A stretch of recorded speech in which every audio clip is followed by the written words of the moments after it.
episode 7 of us restoring a 1984 VHS vending machine.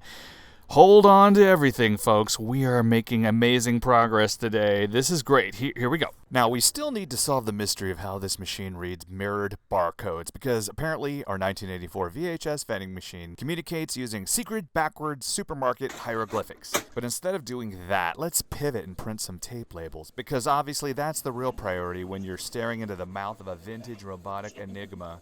You see, the machine can't grab a tape if it's still in the box. No, you have to remove the tape from its plastic case like you're presenting a sacred offering. And while we're in the middle of doing cosmetic stuff, let's rename the machine. Conan's Video Vendor? No, that's not who owns it. We bought that. That was our uncle. And so now, he really wasn't our uncle.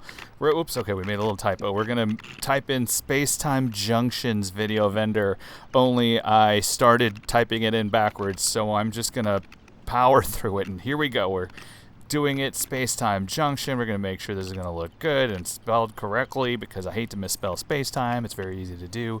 And we've saved it. Look at that. All right, we're going to reboot the computer, and transport's getting into position. Look at the bottom, Spacetime Junctions Video Vendor. Yeah, we're going to see that on receipts now and everything. This is going to be so fantastic.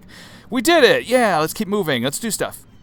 Oh, right, the tape grabber, the entire mechanism that physically retrieves the videotape and hands it to you like a clunky mechanical butler from a future that never happened. We should probably figure out how that works, right? Definitely, because as you can see right now, it's all slippery and can't even grab a tape. So let's be honest. You can't have a videotape vending machine without a robot tape grabber to do your bidding.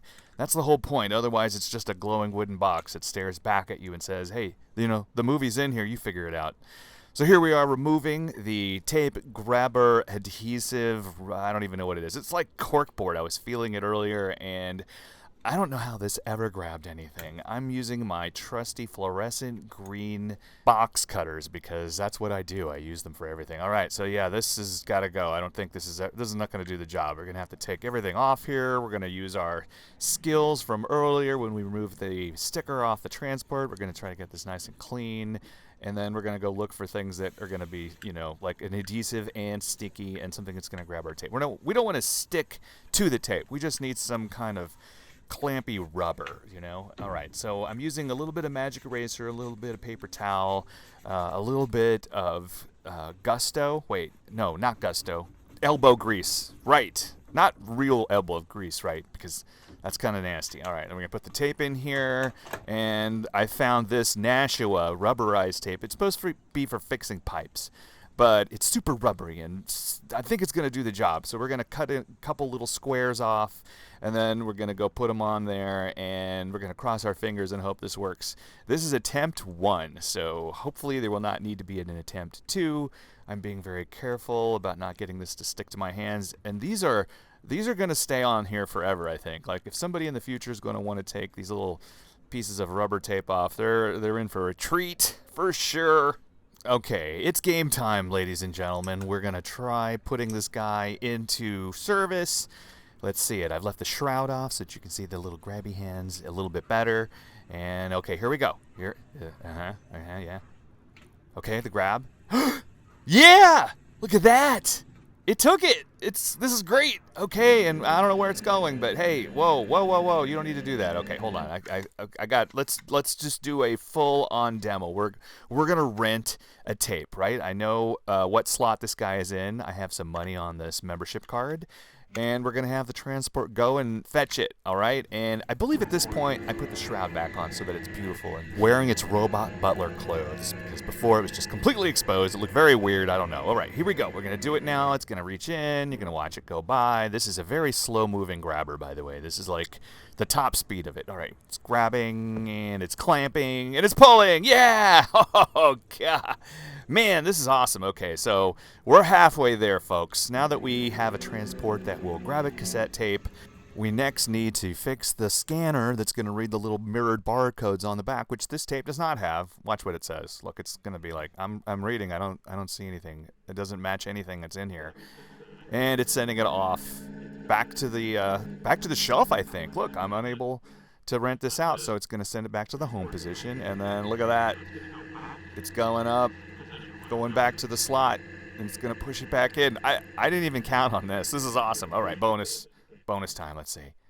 Yeah, we did it. We made the machine grab a tape and then put it back like an obedient child at a family gathering who, for the first time in their life, says, okay, and just does the thing without throwing spaghetti or bursting into flames. The arm extended, it grabbed a tape, and it returned it, not out of obligation, but like it knew, like it finally understood its purpose. And I stood there watching this little robotic miracle unfold, thinking, this is it. This is what makes life worth it.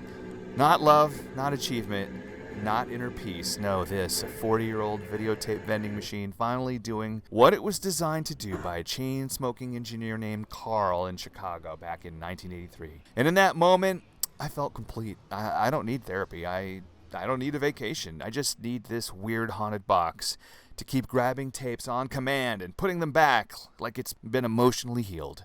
Okay, today we have goals, and by goals I mean barcode making. The ID code that we want to do, 49191, we need a machine to be able to read that barcode so that it's going to put it on the shelf and take it off the shelf and all that fun stuff. So we wrote a program that does it after help from friends and smart people that aren't me. But I'm smart now, so I'm typing in the number, I click generate, and check it out. Mirrored barcode picture for me to make. This is great, and at the bottom, you see that? That's the actual binary number.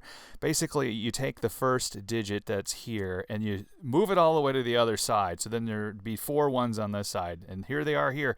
Why did they make it like this? I don't know. National security? How am I supposed to know? I don't know. 1984 was a long time ago, bro. So at least now all I need to care about is making notches, not whatever these numbers mean. And so I'm going to take my blade and then cut off the parts that need to go and peel them off of the tape. And here I am enjoying the removing of the mirrored barcode tape. It's fantastic. I'm going to make another notch here. We're going to have 4 all the way on the end. You don't need this guy. All right, this actually represents it. And here's what a real barcode looks like, just for fun. I don't think I need those little silver lines there, though. So here we go. We're going to rent a tape. I have a card in my hand that has $3 on it. That is not real money. I just pretended to put $3 in. And I'm trying to scan it, and that's one of the things about the machine right now. Here it says card not accepted. I got it to do it. Yeah, all right. So we have some money. We're going to type in tape 109. That corresponds with the barcode that we just created. And transport's in progress. All right, so transport's coming up. It's coming up. It's tape 109 in the slot. It's the Terminator. We're going to get it. I'm going to speed this up. The little grabber is going to look like it's grabbing faster than it really does, but that's cool. It's still grabbing. Okay, we fixed that too. All right, it's taking the tape, and now it's going to bring it on over to the little slot, and the little mirror barcode reader thing is going to start shake it and read it. All right, so here it goes. It's reading it. This is the sound of reading and learning, and the machine's like, wait a minute, this is good. Turns on the green light, unlocks the door, and we can go get the tape. Oh my God. Like we can do a full-on thing here. This is fantastic. And it's now going to print out what we just did and show, I guess our details. Look at that. And it says Spacetime Junctions Video Vendor. Love it.